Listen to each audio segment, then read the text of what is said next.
తెలంగాణలో సామెత ఉంది, కొండంత రాగం తీసి గాడిద పాట వాడిండేటోడు వెనక. కేసీఆర్ గారు 24% రిజర్వేషన్ ఇస్తే అది చాలదు, కేసీఆరే అన్యాయం చేసిండో అని ఇష్టం వచ్చినట్టు మాట్లాడి 42% ఇస్తామని బీసీల ఓట్లు కొల్లగొట్టి ఇవాళ రేవంత్ రెడ్డి గారు చేస్తున్న పని ఏంది? నిన్న సర్పంచ్ ఎలక్షన్లు అని చెప్పి సడన్ గా 6:30కు నోటిఫికేషన్ ఇచ్చింది. అందులో చూస్తే ఇప్పుడే మా గౌరవ శాసనసభ్యులు రాజేశ్వర్ రెడ్డి గారు, మా ఎమ్మెల్సీ శ్రీనివాస్ రెడ్డి గారు, మాజీ ఎమ్మెల్యే ధర్మారెడ్డి గారు చెప్తున్నారు, కొన్ని మండలాల్లో కనీసం ఒక్క ఊరు కూడా లేదు బీసీలో రిజర్వేషన్లు.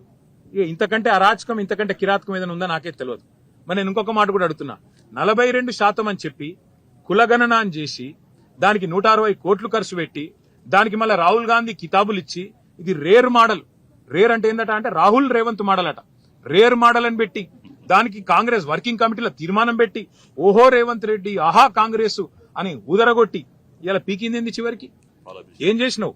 42% రిజర్వేషన్లను నమ్మబలికి బీసీల ఓట్లు కొల్లగొట్టి ఇవాళ 17% పరిమితం చేసినందుకు ముందు రేవంత్ రెడ్డి 2 చెంపలేసుకొని బీసీలను మోసం చేసినందుకు క్షమాపణ చెప్పాలి. సర్పంచ్ ఎన్నికల్లో ఇవాళ ఏ అరాచకం అయితే చేస్తా ఉన్నారో, కొన్ని మండలాల్లోనే బీసీలకు స్థానం లేకుండా, రిజర్వేషన్ లేకుండా చేసి, కొన్ని జిల్లాల్లో కూడా లేకుండా చేసి దుర్మార్గం ఏదైతే ఈ ప్రభుత్వం చేస్తున్నదో దీనికి రాహుల్ గాంధీ క్షమాపణ చెప్పాలి. ఎందుకంటే బీహార్ ఎన్నికల్లో రాహుల్ గాంధీ అబద్దం చెప్పిండు, తెలంగాణలో మేము చేసేసినాం 42% ఇచ్చేసినాం అని బీహార్ ఎన్నికల్లో చెప్తాడు, ఢిల్లీలో చెప్తాడు.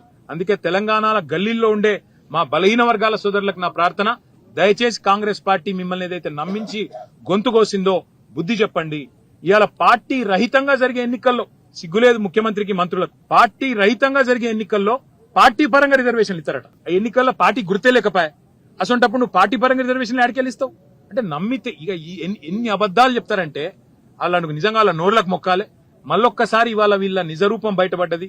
వీళ్ళు ఇన్నాళ్లు బీసీల కోసం కార్చిన కన్నీళ్లు మొసలి కన్నీరు అన్నది బయటపడ్డది.